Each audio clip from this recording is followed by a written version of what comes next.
Hello everyone! The Illidan novel has been released, or it should be releasing soon depending on where you live in the world. Today I want to talk about the major storyline that you can find in the book. This means, a warning in advance, there are going to be spoilers for the novel. If you still want to read the novel for yourself, and I can recommend to read it for yourself because I thought it was pretty damn good, then let me just say thank you very much for watching so far, and please turn off the video right now. For those with no plans of buying the novel, for those sticking around, let's see what the Lord of Outland was planning to do with his time, why we were not prepared, and what the future might bring. Let's begin, shall we?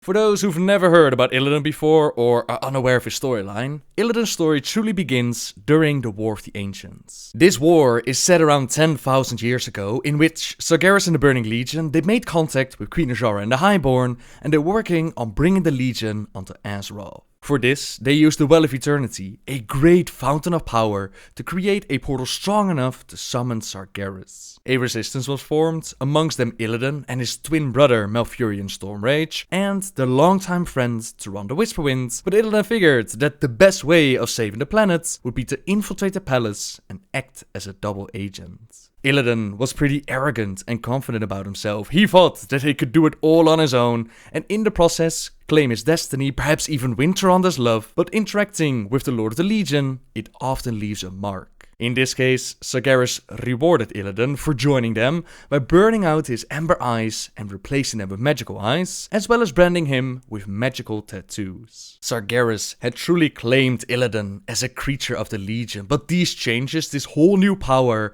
it was just the start of it. During this transformation, Sargeras granted Illidan a vision, a simple truth. He saw how the Legion in the great dark beyond conquered planet after planet. Azeroth was but one amongst millions upon millions of worlds, each in turn fell to the demonic onslaught. Sure enough, some of them were able to stand up for a while, but always the Legion would come back stronger than before. Sometimes the worlds were not simply destroyed, they were conquered and incorporated into the Legion structure, adding more soldiers to this war machine. One small speck amongst the millions, yet this was just one reality. There were a near infinite amount of universes, new ones were born each minute from the decisions made a heartbeat before, and in all of them, the Burning Legion marched, destroying world after world, and in every one of them, they marched triumphantly. The Burning Legion, invincible, unstoppable, dooming the universe to eternal darkness. This vision had been meant to convince Illidan that the Legion was invincible, that it was pointless to oppose the will of Sargeras, that the best and the only thing that he could do was to join the Legion and have a say in the remake of the universe. His mind had not crumbled though, he had remained who he was, and he had tried to do the unimaginable. Put a stop to the Legion invasion and, despite his own plans backfiring, with the aid of the Knight of Resistance, they were successful in preventing Sargeras and the Legion from conquering Azeroth. At least for that moment. They did lose the Well of Eternity in the process. Illidan did fail in winning over Tyrande's heart, since she loved his twin brother, and to top it all off, Illidan had seen the truth of it. He knew what none of them understood, that the Legion would come back one day to take another bite out of the planet, and he wanted his people to have the power to fight back. For this, he decided to use his vials filled with water from the original Well of Eternity, and he made a new one, but he was caught in the act and his people didn't understand. They didn't know what he knew, he lashed out at them, he killed a few of them, and he was branded a traitor. Instead of executing him on the spot, the Night Elves decided to imprison him for life. The dragon aspects, they knew of the dangers that this new Well of Eternity could present. They did not want another War of the Ancients, so they planted the World Tree Nordrassil. This tree would contain the powers of the well, it would prevent it from growing, and they also placed several blessings upon it, one of them giving the Night Elves immortality, including Illidan Stormrage. For 10,000 years, the demon hunter who had once roamed the land hunting his prey had been held captive. Within a prison only big enough to take 9 steps, Illidan suffered for years, unable to escape. Not even death was a way out, since the spells that they placed upon him, it did not only keep him in place, they also made sure that he would be kept alive without the need for food or water. It healed any wounds that he might inflict upon himself, and 10,000 years were spent in darkness, with only the wardens and their leader Mayev's Shadow Song to keep him company, and Illidan had learned to hate them. This is the point of time where the novel actually begins, the event shown in Warcraft 3, where the Legion has returned, and Tyrande decided that it would be a good idea to liberate Illidan and use him as a weapon against the Legion. She had no remorse, she had no apology for him, she had set him free only to be used as a weapon, and the worst of it all was that Illidan would still give it to her. His weapons, the Warglaives of Azeroth, they've been displayed triumphantly on weapon racks outside of his cell to taunt him, but as the magical bindings gave way, Illidan was able to reclaim them and he reclaimed his power. That detail, the question as to why was he allowed to keep his weapons if he was imprisoned, that detail is explained, but sadly, we still don't know the details as to how he obtained these blades during the War of the Ancients. Regardless, Tyrande leads Illidan outside. A minor confrontation with his twin brother takes place, but Illidan has no time for this. The realization that 10,000 years have come and gone, they urge him on to leave the prison far behind, so he uses some of his powers that he gathered to knock them out of his way, and he gets to work. He absorbs the skull of Gul'dan, increasing his power, obtaining the memories of this orcish warlock, and it made him look even more demonic. He did take out the Dreadlord Tychondrius, he saved the forest, but Tyrande and Malfurion, they do not agree with his actions, and they banish him from their lands. So be it, brother. Kil'Jaeden makes contact with the Demon Hunter since he has a little job to do. His minion, the Lich King, is getting out of control and he wants Illidan to destroy the Frozen Throne. Illidan does his very best, but his plans are prevented by Malfurion and the Warder Maiev, who wants nothing more than to put the betrayer back into his cage. She's so hell-bent on this mission that she lied to Malfurion and she told him that his beloved Tyrande was killed, while in reality she was just swept away by the river. Despite all that had happened between them, Illidan would never do anything to harm Tyrande, and he tells his brother that together they could save the High Priestess. The Stormrage brothers team up, Tyrande is saved, but the same can't be said for Illidan. He has failed Kil'Jaeden, and Kil'Jaeden does not reward failure, so he decides to hide on Outland, with the Warder Maiev quickly going after him to recapture her prey. In Outland, Illidan, together with Kael'thas Sunstrider, Lady Vash and the Broken Akama, they're able to defeat the Pit Lord McFerrin, they claim the Black Temple and the title of Lord of Outland. Hiding from Kil'Jaeden though, would not be so easy. What is this, Vash? Where did this storm come from? Keep your head down, fool. Something terrible is drawing near. Foolish little mongrel. You failed to destroy the Frozen Throne as I commanded. And still you thought to hide from me in this forsaken backwater. I thought you to be more cunning, Illidan. In this very moment, Kil'Jaeden invaded their minds, a moment Illidan had long dreaded and prepared for. He had schemes and plans in mind that the Deceiver could absolutely not find out about, so he braced himself as he felt Kil'Jaeden probe his mind. Slowly, with expert care, he lowered the magical defenses of his mind, giving Kil'Jaeden what he seemed to be looking for, while still guarding his most precious secrets. The moment seemed to last for hours, but only a few heartbeats had paused. Kil'Jaeden, I was merely set back. I was attempting to bolster my forces. The Lich King will be destroyed. I promise you. Indeed. Still, these servitors you've gathered show some promise. I will give you one last chance, Illidan. Had he done it? Had he deceived the Deceiver? Perhaps, but he was not the only one whose mind had been infiltrated, and it's very likely that in this moment, Kael'thas already made plans to ally himself with Kil'Jaeden. Illidan considered telling them about the full scope of his plans, but he didn't know if he could trust them. Regardless, they remained at his side in his quest to once again try and destroy the Lich King, and once again, he failed.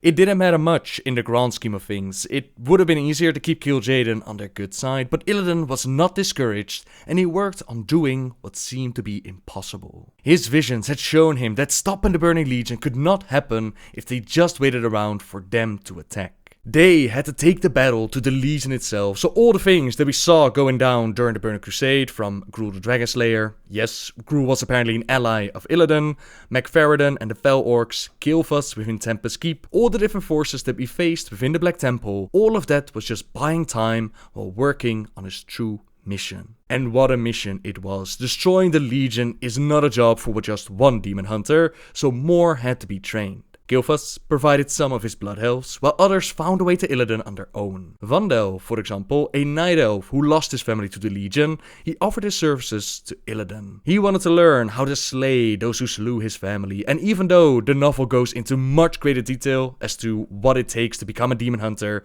it brilliantly describes it in gruesome details. I sadly don't have time to go through it all in such detail. Know this: obtaining a demon soul within you, fighting with the tools of the enemy, cutting yourself, containing the demon spirits, gaining magical tattoos, and facing the visions Illidan had seen, it is no easy task. There were many, and only a few survived the transformation, gouging out their own eyes as the horrible realization of the Legion's power was thrust upon them. They had to learn to see the world as Illidan did. They followed in the betrayer's shadow to do the seemingly impossible. Only a few survived, but those few were monsters when it came to fighting the Legion. I've sacrificed everything. What have you given? Meanwhile, Wardamaya Shadowsong was not sitting still. She went around trying to recruit allies in a war against Illidan. She was able to recruit some of the younger and more ambitious Draenei, but more often than not, she was rejected. Erakron at Talar, he knows that Illidan will one day turn his attention on them, but he wants to delay that moment as much as possible. The Naru Adal is focused on fighting the Legion, and at that point in time, Illidan was no threat to them, and he was also fighting the Legion, so the enemy of their enemy kind of situation. The Aldor did not have the strength to throw away assault in the Black Temple, and Maiev was too damn proud to accept the aid of the Blood Elves in the Scryers. Rejection all around. The only one willing to cooperate with her was the broken Akama. He realized that ally himself with Illidan had only replaced one evil lord of the Black Temple for another. The demon hunter had not given him the temple as he had promised, so Akama worked on betraying the betrayer. He and Maiev made schemes and plans. Akama told her to wait for the right moment, that Illidan was no easy prey. She listened, but unfortunately for both of them, Illidan was no fool. He didn't believe when Akama told him that the only reason he'd been meeting with Maiev was to present his lord with his greatest enemy on a platter. He didn't believe the broken, and he made sure that he would obey by ripping part of Akama's soul from his body and hold it hostage. The warden didn't know of this development, of course, so when Akama came to her and told her that her time for vengeance had come, she was more than eager to step into Illidan's trap. As he was working on his spell, a portal, a stepping stone in their mission against the Legion, Maiev and her troops attacked. Illidan's forces were more than ready for this moment as portals opened up all around them and reinforcements arrived. They slaughtered the Night Elves that followed Maiev, the Draenei that followed Maiev, and even Akama's Broken that had joined Maiev in the assault. All of their souls were used to empower the spell work. Illidan made sure that the warden survived. After all, her captivity should be as enjoyable as his had been, but first they had a mission to complete. The portal they had created, it took them to Nathreza, the home of the Dreadlords, where Illidan was looking for information. The Dreadlords held a record of every triumph, conquest, plot, scheme, portal, and destroy worlds. All of that could be found on this planet. As the demon hunters exceeded even Illidan's expectations as they battled with the demons, his mission was to find the Seal of Argus. This disc was the key to the home world of Kil'Jaeden and Arkamon, to a place where the Legion's commanders could finally be slain, the location of Argus. With his prize taken, Illidan decided to leave the Dreadlords with something to remember him by. He called to retreat for his forces, he urged them to go back through the portal, he spoke the words of unbinding, and as he did, the gate unraveled in a furious discharge of energy. All the backblast was directed into the Nathrezim's homeworld. If his calculations were correct, he had just shattered Nathreza, as Ner'zhul's magic had shattered Draenor.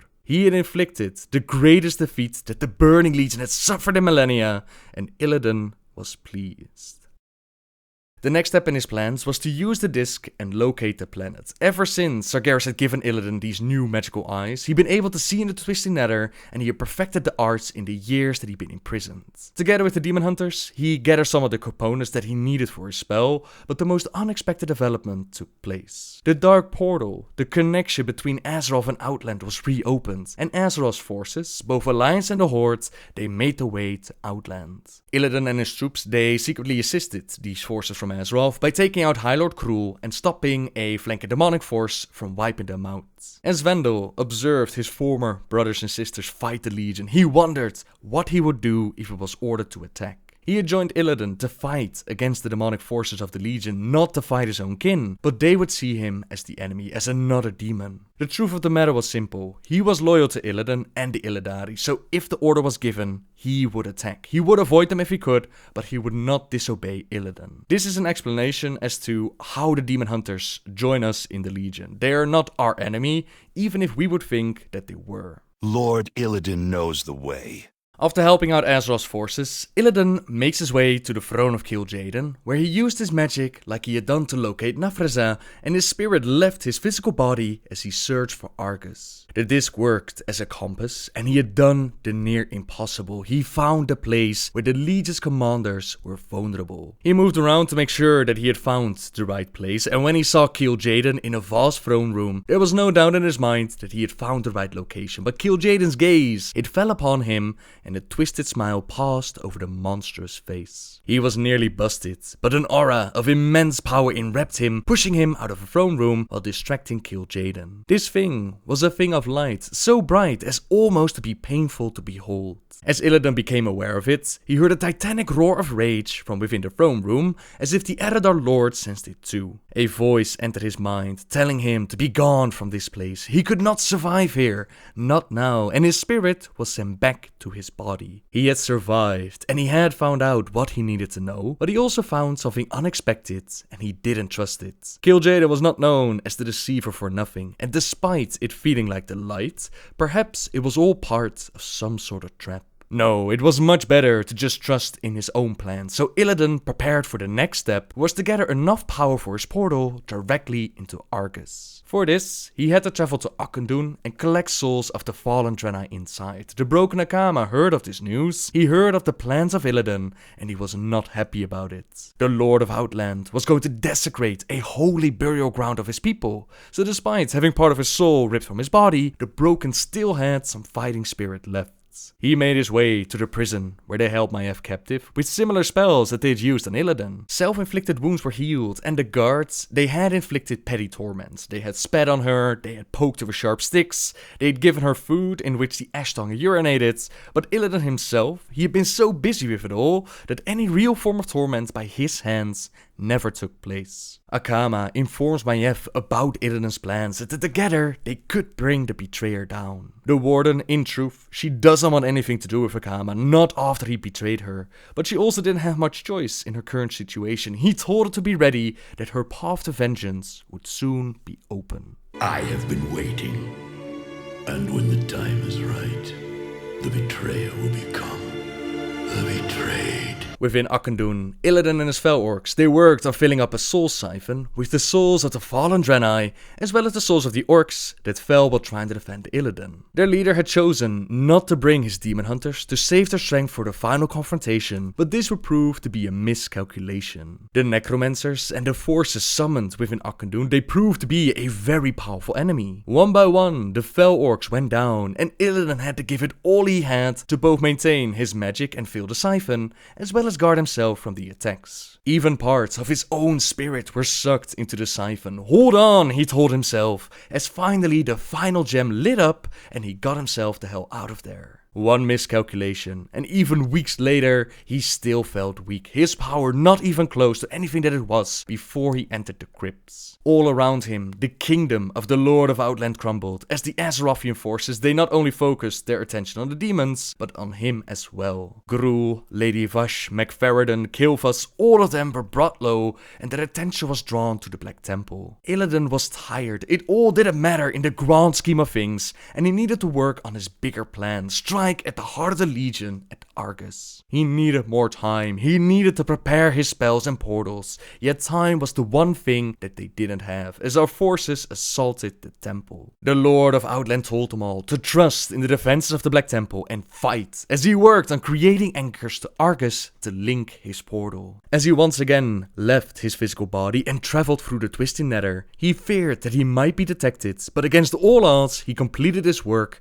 and the link between Outland and Argus was made. The portal could be activated once the pattern was finished. He had but a heartbeat to enjoy his victory, and then the attack came. An astonishing power grabbed his spirit, but was not an evil source that grabbed him. It was an elder Naru, a being of holy light and possibly the eldest remaining in these universes. This was the being that had saved him earlier, and Illidan asked him why he was serving Kil'Jaeden, what he was doing here. The elder Naru informed him that he did quite the opposite. As all Naru do, he worked against the Legion, and he had waited for Illidan, for the universe to throw up a champion in the face of those who would destroy it. It could have perhaps have picked a better one. The words emerged from his mouth before he could stop them. I do not think so. You are what you are. All your days have forged you into death, a weapon aimed at the heart of a great demon. I would like to think I'm somewhat more sentient than my warglaves. That is what makes you dangerous. So the universe has anointed me to slay Kil'Jaeden. His tone was sardonic, but hope flickered inside Illidan. Perhaps if what this Naru said was true, there was some chance of victory after all. The swirl of lights indicated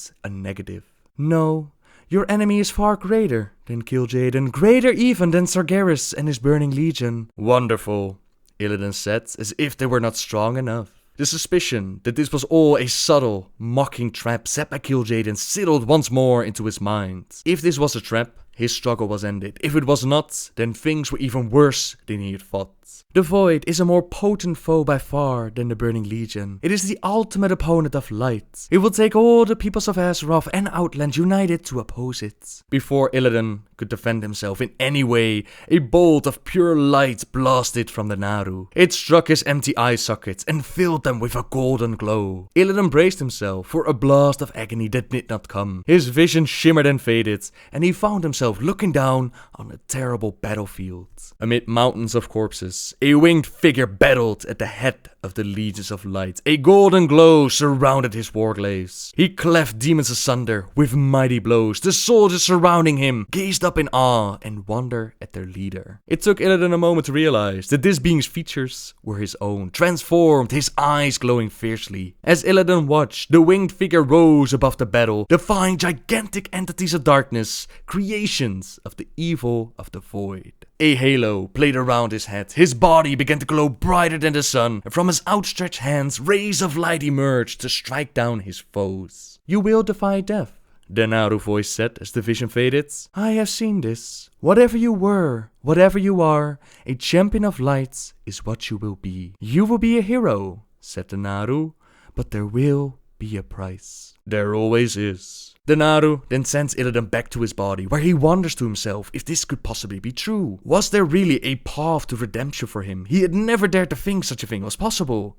And yet, the Naru believed it would be so. It believed in him, and just for a moment, he let himself believe it too. We'll come back to the vision at the end of the video. Let's first wrap up the story. As this is going down, we assault the Black Temple together with Akama, Maiev, the Naru, pretty much anything that we have to throw at them. Illidan realizes that time is up, but perhaps he can still use the Soul Siphon for a whole different plan. He summons his demon hunters, including Vandel, but Vandel ends up in a fight with Maiev, which she wins and she knocks him out, and then she makes her way to Illidan. The betrayer sends his demon hunters to the planet of Mardum. Akama knocks on his door, we take him out, and Maiev lands the killing blow. The betrayer seems to be dead, but Vandel wakes up fearing that he was the last of them, that Illidan's great war was finished before it even began. Despair swept over him until he heard Illidan's familiar voice. A whisper so faint that it might have come from the far edge of the universe, or the other side of death, or from the deepest recess of his memory. You are not prepared. You must be prepared.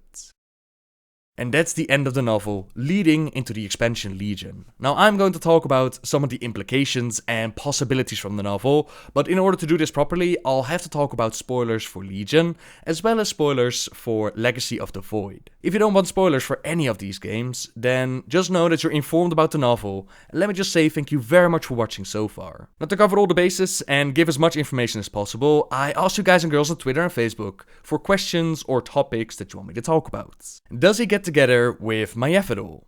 As much as I like to ship Illidan and Maiev for fun, there's no clear sign of them feeling any sort of love or getting together. There are a couple of lines explaining that Maiev has become very much like Illidan over the years. Akama mentions that he understands why Illidan fears her since he's so very similar to him, and Ericon in Talar, he makes the mistake of saying that the line went as followed: "The Naru came to Shefref City recently. It seems to me that you might make common cause with them. They are no friends to your Illidan." To which Maiev then said, "He is not my Illidan. The Huntress is nothing without the hunt, and I'm not giving up on the ship, I'll go down with it." But I think that this is more to indicate that Maiev looks very similar to Illidan. This is also reflected in the novel Wolfheart. Basically over the years, as she hunted her prey, as she guarded her prey, she has become very much the thing that she hated.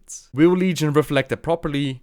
I sure hope so, but time will tell. Is there any clarification on who sent the Blood Elven forces to Shefref City and why? It doesn't go into full details, but it does hint at Kael'thas switching sides the moment that Kil'Jaeden shows up and scans their minds. Who knows what went on between the Deceiver and the Blood Elf Prince in that very moment, but it was reason enough for Illidan not to trust him with the full scope of his plans. Adol refuses to aid Maiev when she first shows up asking for support, since at that point in time, Illidan was still considered an ally against the Legion. The Blood Elf forces, they were sent to attack Adol and Shefref City. This turned Illidan into an enemy, because they assumed that Kael'thas and Illidan were still buddy-buddy, and it was an order of Illidan that they attacked. If the moment that Kil'Jaeden showed up truly was the turning point for Kael'thas, then it would make perfect sense to attack and turn Adol against Illidan, a powerful force against the Legion. Remember that it was also the Legion, or specifically Doomlord Khazak, that reopened the Dark Portal and allowed Azeroth to step through. Plans upon plans, schemes within schemes, by taking out Illidan,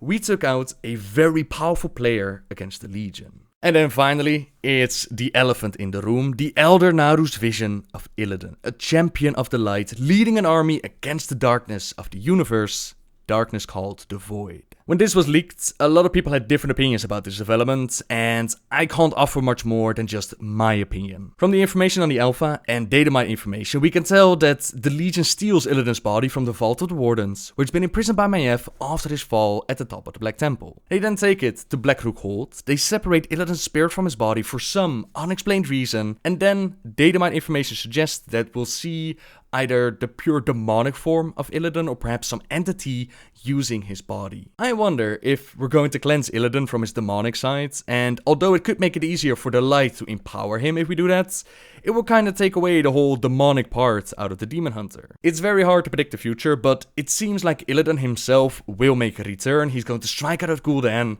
and then he'll lead his Illidari further into their mission against the Legion, and possibly, maybe as a holy angel against the Void. Now when you think of Illidan, right, before hearing this story, did you ever imagine him as a champion of the light? I think that's my major problem here, not so much that they're empowering him, because I already had a feeling that he was going to get a power boost. If you remember way back when, I think it was during November, I was working on the Legion script, right, and it seemed to me like the pillars of creation that we're going to collect in Legion, these could have been used to empower Illidan. I even asked you guys and girls on Twitter to send me some photoshops of this, which was very handy for the video, but to see the light empower him, a Naru?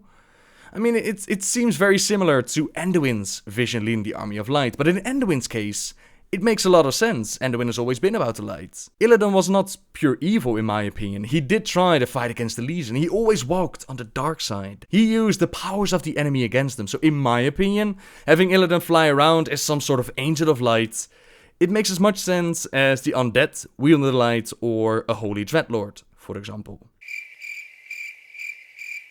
I get that they want to give Illidan a redemption storyline. This has been clear from the moment that it was requested at BlizzCon. I think it was like 2011. Chris Metzen already said that he's a sucker for redemption stories, but I think making him this warrior of light, even without context, just the pure basis of it, it takes it a little bit too far. I personally preferred if they would stick with the newly built-up storyline, as in he was working towards against the Legion during the Burning Crusade, and we screwed over those plans because we were pitched against Illidan. That is a good enough redemption in my opinion. He then comes back, he teams up with the Demon Hunters, they help us out against Kil'Jaeden, we travel to Argus, we strike at the heart of the Legion, and perhaps Illidan is going to sacrifice himself against Kil'Jaeden, or maybe Sargeras is going to show up that would require him to sacrifice himself. And there you have a redemption story. I personally feel like going the light route is a little bit too much. A lot of you also ask me if the StarCraft 2 universe is set on the same stage as the Warcraft universe, because the storylines are very, very similar. You have a character, somewhat evil, somewhat on the darker side, empowered to a holy being, and then used to strike down the evil darkness of the universe. It has become so very similar in the way that they present the story, in the way that the story is going, that people are actually wondering, like, are these the same universes? Because it all just seems so very similar. I still personally believe it's not the same universe. I just think that they are not that creative with the story development, but who knows, you know, in the end, I've been struggling with forming a proper opinion about this, because nothing is set in stone as of yet. It's just a vision, a very similar vision as we've seen with Anduin Wrynn, and that said, I really hope that we will never see Illidan fly above the forces, leading them as a champion of light with angel wings and shooting beams. But who knows, you might have a completely different opinion about that. Perhaps you always envisioned Illidan as this champion of light, flying around as an angel. Let me know in the comments below, because what I've seen from forum topics and what I've seen from everybody is that there are so many opinions about this. By all means, share them in the comments down below. Like I said, I can only offer you my view on things right now, and who knows where the story might take us. I am going to wrap up the video though, since I've been going on for long enough. But by all means, let me know what you think in the comments down below. As always, thank you very much for watching everyone. Subscribe if you like my videos, and until next time guys, see ya!